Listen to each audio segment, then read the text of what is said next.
प्रिय दोस्तों, हम कैसे परमेश्वर को प्रसन्न कर सकते हैं? कौन सी बात है जो परमेश्वर के सन्मुख हमें आदर मान सम्मान दे सकती है? किन बातों से परमेश्वर आनंदित होता है? परमेश्वर का वचन इस बात को बताता है कि परमेश्वर कुछ बातें हैं जिसके द्वारा प्रसन्न होता है। हमारा जीवन इसलिए है कि हम परमेश्वर को प्रसन्न कर सकें। दोस्तों, उन बातों को क्या आप जानना चाहते हैं कि आप अपने जीवन से भी परमेश्वर को प्रसन्न कर सकें? तो आइए उन भेद भरी बातों को समझने के लिए जो होशे नबी की पुस्तक पर आधारित है, हमारे साथ इस अध्ययन में शामिल हो जाइए।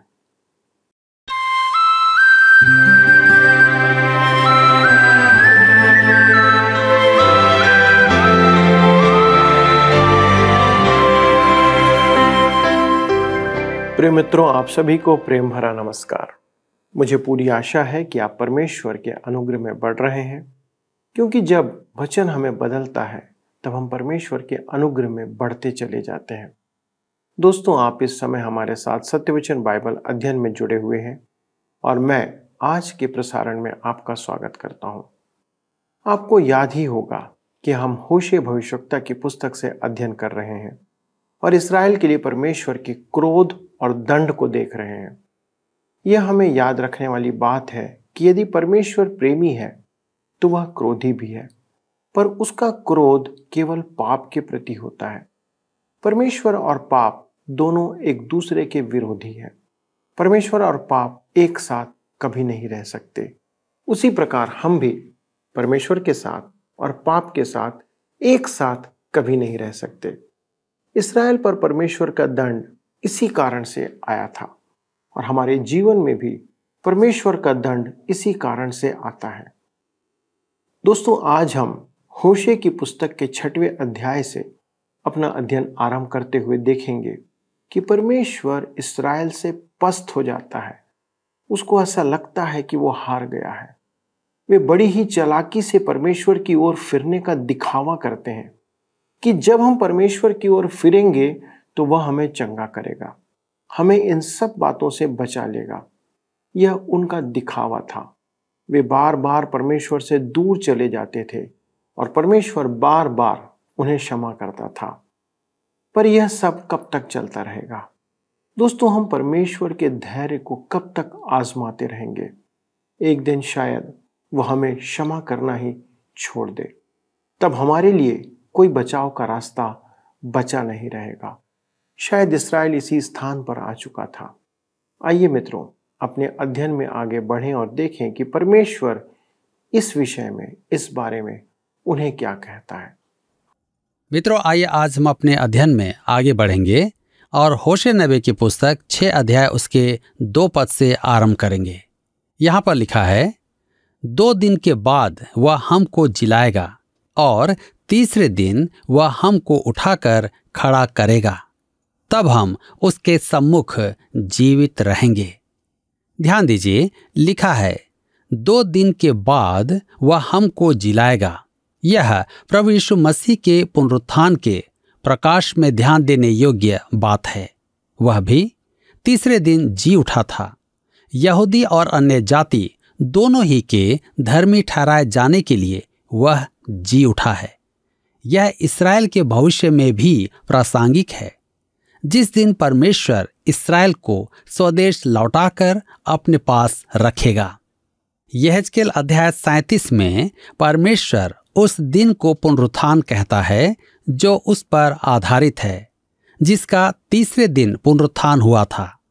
प्रभु यीशु के पुनरुत्थान में उसके प्रत्येक ग्रहण करने वाले मनुष्य के लिए मुक्ति और धार्मिकता है, जो उसे परमेश्वर के साथ उचित संबंधों में लाती है। प्रेरित पौलुस रोमियो की पत्री अध्याय 11 में इस्राएल के भविष्य की चर्चा करता है। आज कलीसिया बनाने में परमेश्वर का उद्देश्य है कि वह प्रत्येक कुल, जाति और भाषा के मनुष्यों को अपनी ओर आकर्षित करे। वे उसकी आराधना करेंगे। जब परमेश्वर कलीसिया में अपना उद्देश्य पूरा करके उसे उठा लेगा, तब वह इस्राएल पर चित्त लगाकर उसका पुनरुद्धार करेगा। भविष्यद्वक्ताओं ने लिखा है और जिन्होंने नहीं लिखा सब ने इस्राएल के लिए परमेश्वर के भावी उद्देश्य की चर्चा की है। इससे पूर्व कि इस्राएल के वंशज प्रतिज्ञा के देश में प्रवेश करते, मूसा ने परमेश्वर द्वारा उनके तीसरे पुनरुद्धार के दिन के विषय भविष्यवाणी की थी। यह तीसरा पुनरुद्धार जो इतिहास का तीसरा दिन होगा, उसका सदाकालीन पुनरुद्धार होगा। उनके इस तीसरे पुनरुद्धार और प्रभु यीशु के तीसरे पुनरुत्थान में परस्पर संबंध है। होशे 6 उसके 3 पद में आगे लिखा है, आओ हम ज्ञान ढूंढें, वरन यहोवा का ज्ञान प्राप्त करने के लिए यत्न भी करें, क्योंकि यहोवा का प्रकट होना भोर का सा निश्चित है। वह वर्षा के समान हमारे ऊपर आएगा, वरन बरसात के अंत की वर्षा के समान, जिससे भूमि सींचती है। लिखा है, वह वर्षा के समान हमारे ऊपर आएगा, वरन बरसात के अंत की वर्षा के समान, जिससे भूमि सींचती है।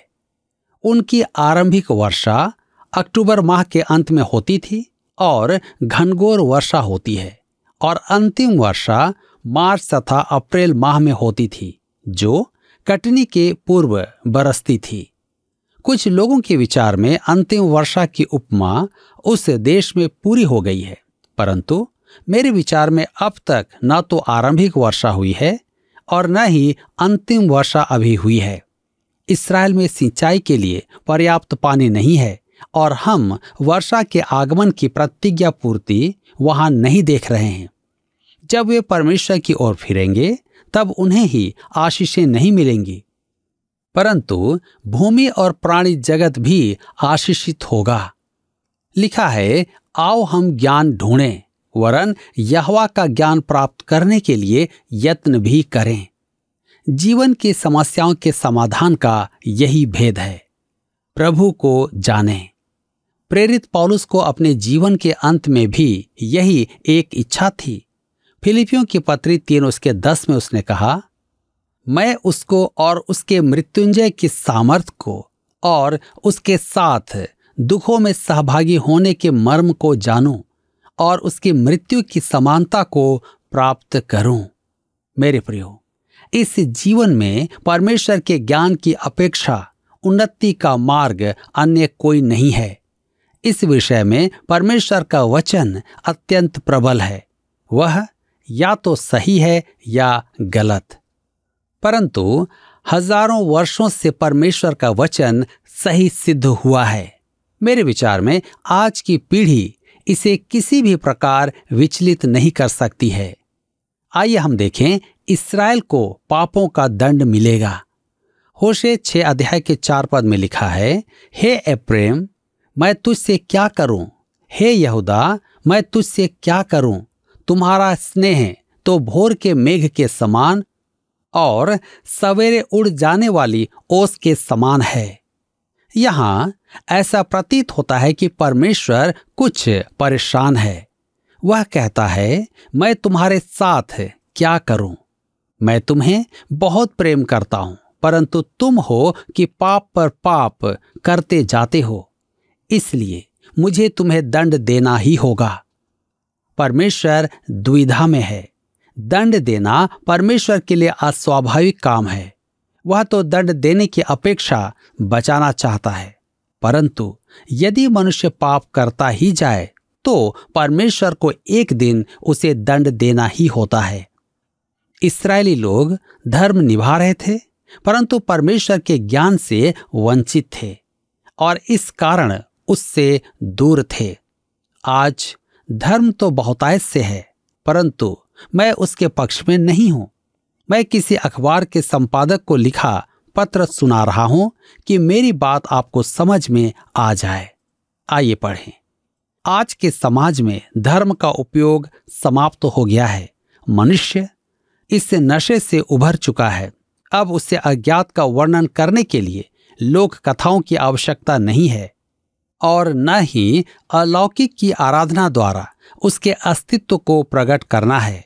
हमारे आज के जटिल समाज में धर्म केवल मस्तिष्क को सुन्न और धूमिल करता है। धर्म महत्वपूर्ण ब्यौरा और जानकारियों को धुंधला और विकृत बनाता है, महत्वपूर्ण वाद विवाद में हस्तक्षेप करता है तथा पक्षपात और कट्टरता को बढ़ावा देता है। अब समय आ गया है कि मनुष्य इस मानसिक अंधत्व को दूर करे। मेरे प्रियो, आप इसे सुनकर चकित होंगे, परंतु मैं इससे सहमत हूं। काश हम धर्म से मुक्ति पा लें। अब किसी ने इस पत्र का उत्तर दिया जिसे समाचार पत्र ने छाप दिया। लिखा, मैं धर्म के प्रभाव के विषय इस पत्र से सहमत हूं, क्योंकि धर्म मनुष्य के अपने प्रयास द्वारा परमेश्वर तक पहुंचने का परिश्रम है। मैं धार्मिक प्रवृत्ति का मनुष्य नहीं हूं, परंतु 4 वर्ष पूर्व कुछ ऐसा हुआ कि मेरा जीवन बदल गया। मैंने प्रभु यीशु से कहा कि वह मेरे जीवन को नियंत्रित करे, और मैंने यह मान लिया कि मनुष्य अपने प्रयास द्वारा परमेश्वर के पास नहीं पहुंच सकता है, और परमेश्वर ने अपने पुत्र के द्वारा उसके साथ हमारे संबंध को संभव बना दिया।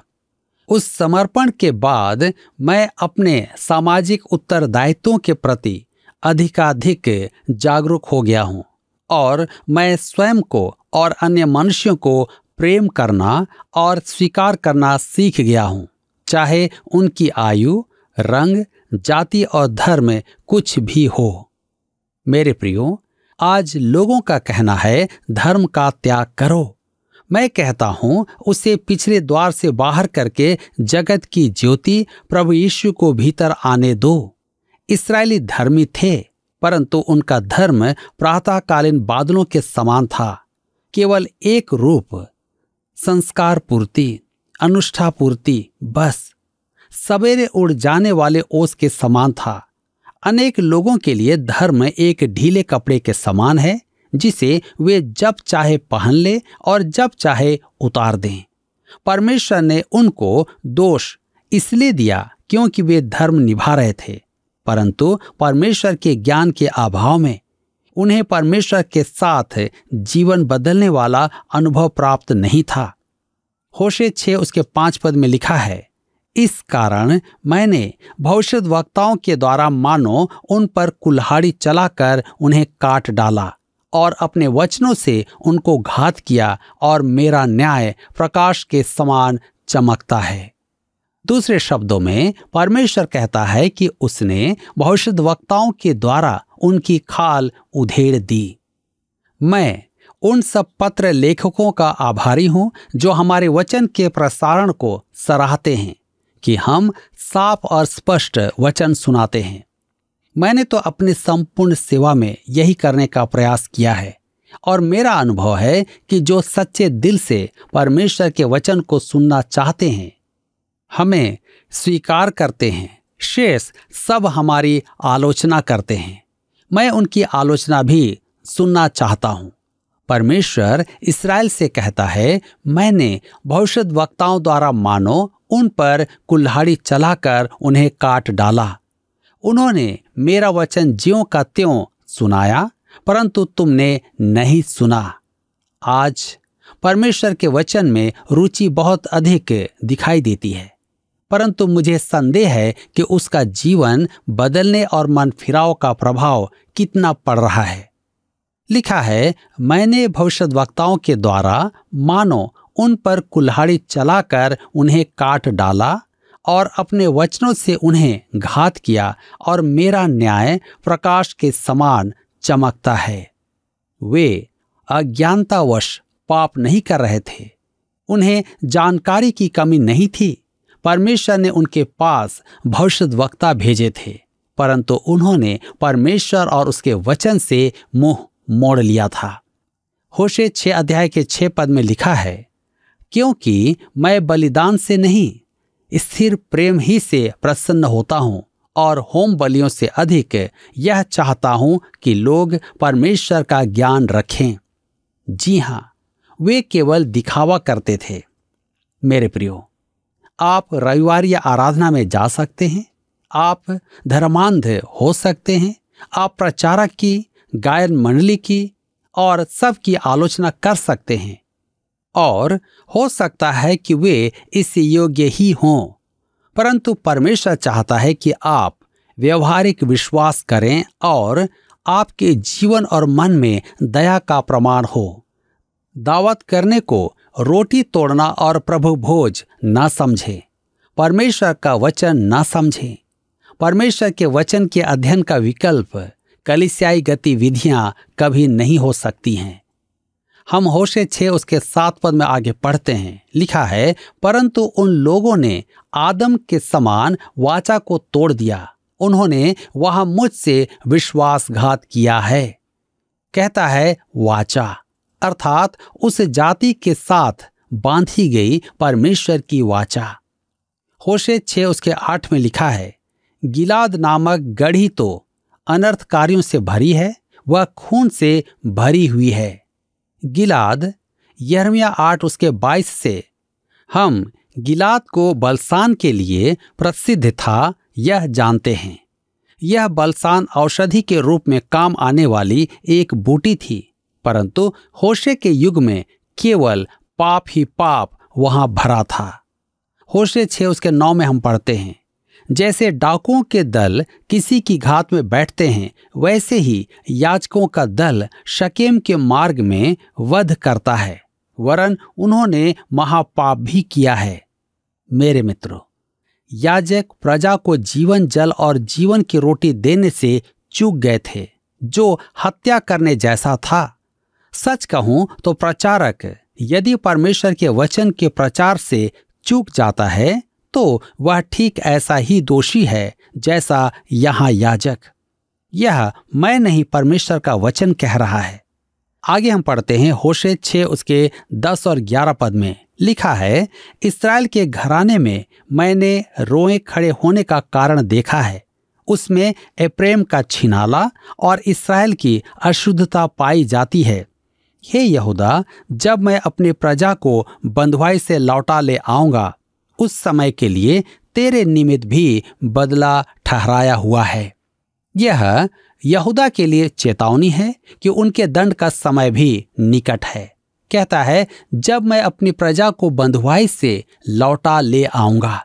यह भावी घटना है जब परमेश्वर इस्राएल को स्वदेश लौटाएगा, परंतु इस समय उन्हें दंड देना आवश्यक था। परमेश्वर का दंड अवश्य है, जो भावी घटना थी, और इस्राएल ने जब दंड का आगमन देखा तो परमेश्वर चाहता था कि वे उसके पास आएं, परंतु वे मिस्र और अश्शूरियों की ओर आशा लिए हुए गए। परमेश्वर चाहता था कि वे पापों से विमुख होकर उसकी ओर फिरें, परंतु उन्होंने और अधिक पाप करना आरंभ किया, वरन खुल्लम खुल्ला पाप करने लगे। वे पतन की गहराइयों में उतर गए थे। वे परमेश्वर की चुनी हुई प्रजा तो थे, परंतु पाप के कारण उनके हठ से दुखी होकर परमेश्वर ने उन्हें बंधुआई में भेज दिया। परमेश्वर तो जानता था कि वे पाप कर रहे हैं, परंतु अब उन्होंने लज्जा की सीमा पार कर दी थी, और अब उनके पाप के कर्मों को साहस का काम माना जाता था। खुलकर पाप करने का अर्थ आधुनिकरण है। यह तो वास्तव में सभ्यता से पिछड़ना है, पशु की सी प्रवृत्ति है। प्रिय मित्रों, परमेश्वर की निराशा को शायद हम कभी भी नहीं समझ पाएंगे कि वह क्यों हमें अपने अनंत दंड से बचाना चाहता है। यह और कुछ नहीं पर परमेश्वर के प्रेम की पराकाष्ठा है। उसने हमसे इतना प्रेम किया कि अपना पुत्र हमारे लिए बलिदान कर दिया। परमेश्वर अपनी निराशा में इस्राएल के लोगों से कहता है, तुम्हारा प्रेम सुबह के बादलों और सवेरे की उड़ जाने वाली ओस के समान है, जो केवल कुछ समय का होता है। क्या हम भी परमेश्वर से ऐसे ही प्रेम करते हैं मित्रों? परमेश्वर ने स्पष्ट कहा है कि वह बलिदान नहीं, स्थिर प्रेम से प्रसन्न होता है। दोस्तों, यह स्थिर प्रेम क्या है और कैसा होता है? यह वह प्रेम है जो बदलता नहीं है। वह प्रेम है जो सभी परिस्थितियों में बना रहता है। परमेश्वर अपने लोगों से वही प्रेम की अपेक्षा करता है। परमेश्वर के लिए हमारे बलिदान और हमारी होम बलि कोई मायने नहीं रखती। इसका मतलब कि हम किसी रीति विधि को पूरा करके परमेश्वर को प्रसन्न नहीं कर सकते। परमेश्वर का ज्ञान रखना ही हमारे लिए परमेश्वर को प्रसन्न करने का माध्यम है। मित्रों, जब हम परमेश्वर के वचन के ज्ञान में बढ़ते हैं तब परमेश्वर का वचन ही हमारी सहायता करता है कि हम उसमें बने रहें। हमारा इस प्रसारण के द्वारा भी यही उद्देश्य है कि आप वचन में दृढ़ होते चले जाएं और आप परमेश्वर के प्रेम में भी बढ़ते जाएं। क्या आज हमारा प्रेम स्थिर है? क्या हम परमेश्वर के ज्ञान में बढ़ रहे हैं? आज बहुत से विश्वासियों की दशा ऐसी ही है। वे परमेश्वर को प्रसन्न नहीं कर पाते क्योंकि वे परमेश्वर की अपेक्षा के अनुसार जीवन नहीं जी रहे हैं। आइए हम वचन की शिक्षा में ऐसे बने रहें कि परमेश्वर हमारे लिए भी यह कह सके कि इससे मैं प्रसन्न हूं, जैसा उसने प्रभु यीशु के लिए कहा था, क्योंकि उसने परमेश्वर की आज्ञा को पूरी किया था। आइए प्रार्थना करें। स्वर्गीय परमेश्वर पिता, धन्यवाद देते हैं आपके प्रेम के लिए, प्रभु यीशु क्रिस्त के लिए, कि पिता आपने हमारे लिए उस बात को रखा कि हम आपके वचन के अनुसार बढ़ते चले जाएं। पिता, धन्यवाद देते हैं आपके प्रेम के लिए, आपके वचन के लिए, आपके उन दासों के लिए जिनके माध्यम से आप हमसे बातें करते हैं, अपना वचन हमें सिखाते हैं।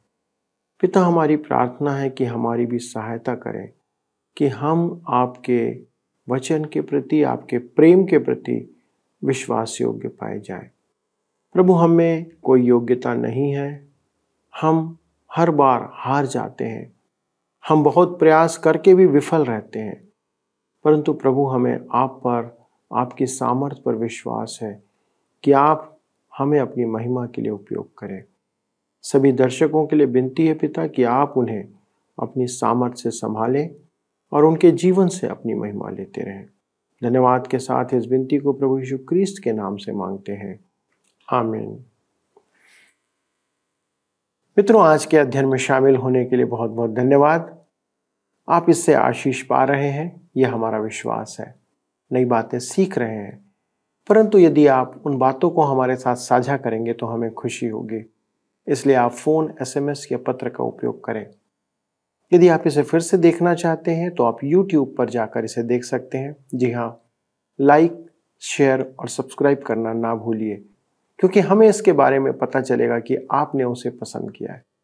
अगले प्रसारण में इस अध्ययन को आगे बढ़ाएंगे और इन बातों को, उन तथ्यों को जानेंगे जो परमेश्वर का वचन हमें सिखा रहा है। प्रभु आपको आशीष दे। आइए अब हम प्रश्न को देखें। पिछले प्रश्न का उत्तर है डी, बेतेल। बेतावेन का दूसरा नाम बेतेल भी है। आज के अध्ययन पर आधारित प्रश्न है, होशे 6:8 में गिलाद का संदर्भ दिया गया है जो बलसान के लिए प्रसिद्ध था। यह बलसान एक खाली स्थान था। ए, कुंड था, बी, औषधीय बूटी थी, सी, जंतु था, डी, बलवान योद्धा था। मित्रों, इस प्रश्न का उत्तर हमें कल सुबह 6 बजे से पहले विकल्प A, B, C या D के साथ अपना नाम, पता, स्थान के साथ 9651433397 पर SMS या WhatsApp करें। क्या आपको यह कार्यक्रम पसंद आया? अभी हमें एक मिस कॉल करें और आप अगले विजेता हो सकते हैं।